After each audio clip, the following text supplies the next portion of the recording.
Hello friends, नमस्ते। मङ्गलास cooking रेसिपीमा यहाँहरूलाई फेरि पनि स्वागत छ। आज मैले गुन्द्रुक र चाम्रे भातको एकदमै मिठो रेसिपी लिएर आएकी छु। भिडियो अन्तिमसम्म हेरेर साथ सहयोग सपोर्ट गरिदिनु होला है।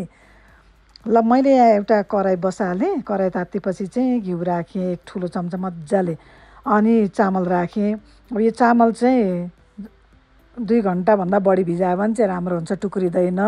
आफ्नो इच्छाअनुसार भिजाउने। अनि पानी तर्याएर चाहिँ चामल राखेर यसरी भुट्ने चाम्रे। अनि मैले चाहिँ सादा चाम्रे भात बनाउन लागेँ। मेथीसेथी के पनि राखिनँ। मेथी राखेर पनि बनाउन सकिन्छ, सुत्केरीलाई खुवाउने जस्तो। अनि यसलाई चाहिँ राम्रोसँग भुट्ने, मजाले भुटिनुपर्छ। चामल चाहिँ मैले भुट्दैछु, कलर चेन्ज भइसकेको छ, भुटिसकेको छ। अनि त्यस पछाडि चाहिँ राइस कुकरमा राखिदिने। ठक्क सजिलो हुन्छ क्या यसरी बनाउँदाखेरि। चामल चाहिँ कराईमा भुट्यो अनि ठक्क राइस कुकरमा राखिदियो। अब यसलाई चाहिँ मिलाएर अनि उम्लेको पानी, यो चाहिँ जगमा मैले उमालेँ, उम्लेको पानी ठक्क राखिदिने। राइस कुकरमा यसरी बनाएको एकदमै सजिलो हुन्छ क्या। अनि छोपेर ठक्क अन गरिदिएपछि सक्यो। अब यो पाक्दै गर्छ। यता चाहिँ मैले अर्को प्यानमा चाहिँ तेल राखेर भटमास भुट्दैछु। अब भटमास चाहिँ मैले यो खालको, यो कलरको राखेँ। अब हजुरहरूले जुन कलरको राखे नि हुन्छ, सेतो कालो होइन। अनि यसलाई चाहिँ अब राम्रोसँग भुट्ने भटमासलाई। देख्नु पनि पड्क्यो मजाले। अब यो भुटिसकेको छ, यसलाई मैले निकालिदिन्छु। रेडी भयो। अनि त्यसैमा चाहिँ अब गुन्द्रुक भुट्ने। गुन्द्रुकलाई राम्रोसँग केलाएर पखालेर मैले चाहिँ यहाँ भुट्न सुरु गरेँ। अनि यसलाई राम्रोसँग अब भुट्ने। गुन्द्रुक मजाले भुटिनुपर्छ। ल हेर्नुहोस्, कलर चेन्ज भएको देखियो नि, भुटेको देखियो नि। अब यसलाई पनि मैले निकालिदिन्छु। र एउटा कराईमा चाहिँ मैले तेल राखेर ज्वानो फुराएँ। तर त्यो कराई चाहिँ सानो हुने भएकोले मैले फेरि यसैमा खन्याएँ है। अनि 5 फुरन पनि राखिदिएँ अलिकति।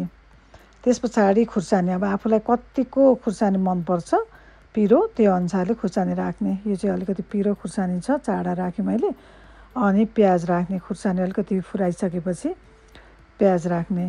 प्याजलाई हल्का फुराउने। अनि अदुवा लसुन पिसेको राखिदिएँ मैले है। यसलाई पनि एकछिन भुट्ने। अदुवा लसुन हल्का भुटिसकेपछि अनि गोलभेडा राख्ने। अब गोलभेडालाई पनि एकछिन भुट्ने त्यसरी नै।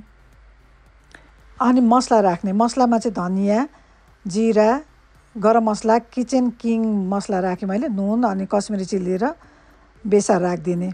यति राखिसकेपछि चाहिँ अनि चलाइदिने। राम्रोसँग यो मसला चाहिँ भुटिनुपर्छ। एकछिन मसलालाई भुट्ने। त्यस पछाडि थोरै पानी राखेर यसलाई चाहिँ अब डढ्छ नि त, पानी राखेन भने डढ्छ। एकैछिन पानी राखेर यसलाई पाक्न दिने है। छोपेर पाक्न दिने। मसला निकै राम्रो पाकिसकेको छ, पानी पनि सुक्यो होइन। अनि यसलाई चलाइदिने। त्यति गरेपछि कोरेको आलु राख्ने। यसरी कोरेको आलु राख्यो भने चाहिँ गुन्द्रुकमा एकदमै पाक्न पनि छिटो पाक्छ। अनि ग्रेभी मजाको हुन्छ क्या यो आलुले। अनि चलाइदिने, यसलाई राम्रोसँग चलाउने। अनि यो खुर्सानी चाहिँ मैले निकालेँ, किनभने यो हाम्रो घरमा चाहिँ एकजना पिरो नखाने हुनुहुन्छ। उहाँको लागि चाहिँ अब पिरो नराखिकन अब खुर्सानी भुटिसकेको छ, बास्ना पनि आएको छ, अब निकालिदिने अहिलेलाई। अनि अब यसलाई चाहिँ मजाले चलाइदिने। छोपेर एकैछिन पाक्न दिने। अनि थोरै पानी राख्ने। पानी राखेर अनि यसलाई चलाउने। फेरि अलिकति थोरै पानी थपिदिएँ मैले। त्यति गरिसकेपछि चाहिँ अब भटमास राखिदिने। भटमास त अब पाक्नुपर्छ नि त, अघि तेलमा मात्रै भुटेको हो होइन। अब यो त कमलो हुनु पऱ्यो नि त, पानीले पाक्नु पऱ्यो नि। त्यो भएपछि एकछिन चलाएर यसलाई छोपेर पाक्न दिने है। अब तल अलिअलि टाँसिन थालिसकेको छ, यसलाई राम्रोसँग चलाउने। त्यस पछाडि अनि पानी राखिदिने। अब उम्लेको पानी राखेँ मैले सट्ट लाएर। ल हेर्नुहोस्,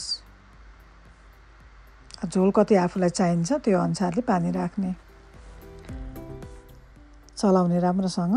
त्यस पछाडि अब नुन अलिकति थपिदिएँ मैले। अघि राखेको नुन अलिक कम्ती थियो, अहिले थपिदिएँ। अब गुन्द्रुक राखेपछि त अमिलो भएपछि त नुन पनि चाहिन्छ कि। अनि मजाले उमाल्ने राम्रोसँग उम्लिन थालेको छ है। ल हेर्नुहोस् त अब यो भटमास चाहिँ अलिकति पाकेको जस्तो भएपछि अनि बल्ल गुन्द्रुक राखिदिने। पहिले गुन्द्रुक राख्यो भने चाहिँ भटमास पाक्न अलिक टाइम लाग्छ कि। पहिला भटमास मात्रै पाक्न दिने अनि त्यस पछाडि बल्ल गुन्द्रुक राख्ने। अनि गुन्द्रुक राखेर छोपेर यसलाई फेरि पाक्न दिने 2-3 मिनट अरू। ल हेर्नुहोस् अब पाकिसक्यो कि अब निकै राम्रो पाकिसक्यो। त्यो भएपछि अब मैले पिरो नखानेको लागि निकाल्दिएँ। अनि पिरो नखानेको लागि यसरी निकालिदिइसकेपछि अघिको खुर्सानी फेरि राख्ने। अब यति गरिसकेपछि चाहिँ अब यो खुर्सानी त अब अलि ड्राई थियो नि त अघि भुटेको। अब यसलाई एकछिन सफ्ट हुनुपर्छ पानीमा।